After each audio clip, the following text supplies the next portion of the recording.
Assalamualaikum warahmatullahi wabarakatuh. Salam sejahtera untuk kita semua. Bagi yang menonton video ini dimanapun berada, mungkin pernah mendengar atau tahu yang namanya primbon atau larau. Kalau pernah mendengar atau tahu dengan yang namanya primbon atau larau ini, apakah penonton tahu apa arti dan maksud atau tujuan dari primbon atau larau ini?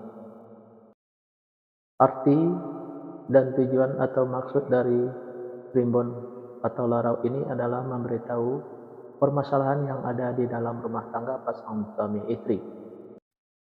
Salah satu di antaranya saya akan memberitahu bagaimana cara menghadapi atau mengatasi permasalahan yang ada di dalam rumah tangga pasangan suami istri kalau nama awal suaminya Y dan kalau nama awal istrinya E.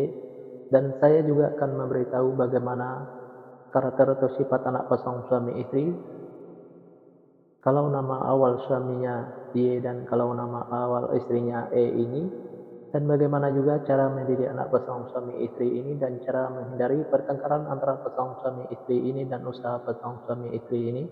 Nah, tonton video ini sampai selesai. Sebelum saya melanjutkan video ini, saya informasikan bagi yang menonton video ini mungkin ada yang ingin berusaha dan ingin usahanya berkembang maju dan sukses, silakan hubungi saya. Insya Allah akan saya bantu untuk membuatkan nama usahanya atau nama toko dan kiosnya yang cocok dengan nama pasangan suami istrinya. Insya Allah usahanya pasti berkembang maju dan sukses. Nomor WA saya ada di profil. Baik, saya lanjutkan memberitahu karakter atau sifat anak pasangan suami istri ini dan cara mendidik anak pasangan suami istri ini dan cara menghindari pertengkaran antara pasangan suami istri ini dan usaha pasangan suami istri ini di fase yang kelima.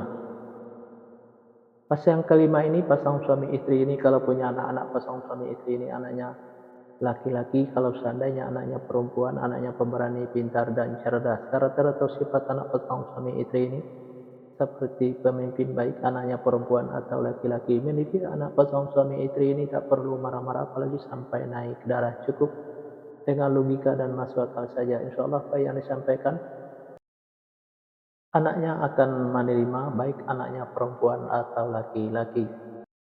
Pasangan suami istri ini gampang tersinggung baik suaminya maupun istrinya. Untuk menghindari pertengkaran antara pasangan suami istri ini, kalau suaminya lagi marah-marah jangan diladeni, dan kalau lagi emosi jangan ikutin emosinya. Dan kalau istrinya juga lagi marah-marah jangan diladeni, dan kalau lagi emosi jangan ikutin emosinya.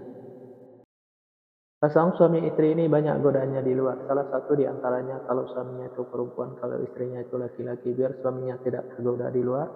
Servislah suaminya dengan semaksimal mungkin dari A sampai Z. Kalau ada godaan di luar jangan sampai tergoda, karena yang di luar itu belum tentu sebaik suaminya yang sudah ada. Dan biar istrinya juga tidak tergoda di luar, sayangilah istrinya dengan semaksimal mungkin dari A sampai Z. Kalau ada godaan di luar jangan sampai tergoda, karena yang di luar itu belum tentu sebaik istrinya yang sudah ada. Pasangan suami istri ini apa yang diusahakan selalu berkembang maju dan sukses. Dan apa yang direncanakan selalu terlaksana, dan apa yang dicita-citakan selalu tercapai.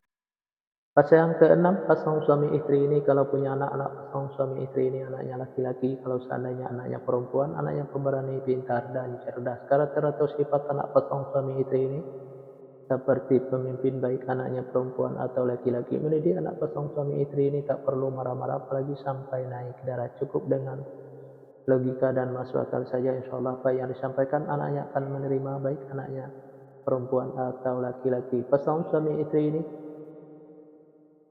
susah untuk menyimpan atau mengumpulkan hasil usahanya yang didapat, bisa dikarenakan pasangan suami istri ini boros, bisa juga karena masuk ke rumah sakit atau dirawat di rumah sakit, bisa juga karena ditipu orang atau dibohongin orang.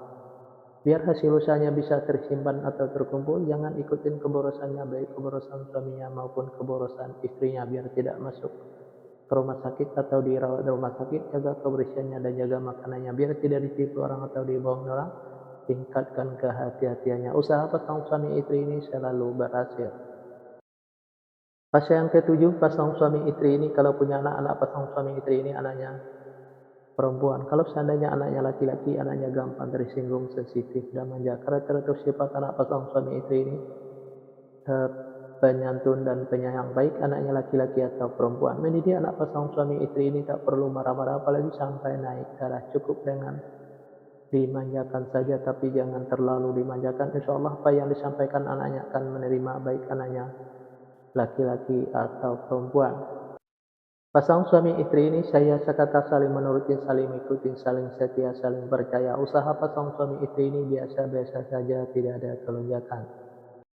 Di episode yang kedua ini atau episode yang terakhir ini, yang menonton video ini mungkin ada yang ingin tahu karakter atau sifat anak pasangan suami istri dan cara mendidik anak pasangan suami istri dan cara menghindari pertengkaran antara pasangan suami istri dan usaha pasangan suami istri kalau nama awal suaminya E dan kalau nama awal istrinya Y. Silahkan tonton video selanjutnya. Yang menonton video ini juga mungkin ada yang ingin tahu karakter atau sifat anak pasangan suami istrinya dan cara mendidik anak pasangan suami istrinya dan cara menghindari pertengkaran antara pasangan suami istrinya dan usaha pasangan suami istrinya. Nah, tulis saja di kolom komentar nama lengkapnya dan nama lengkap pasangannya, insya Allah akan saya jawab dengan video.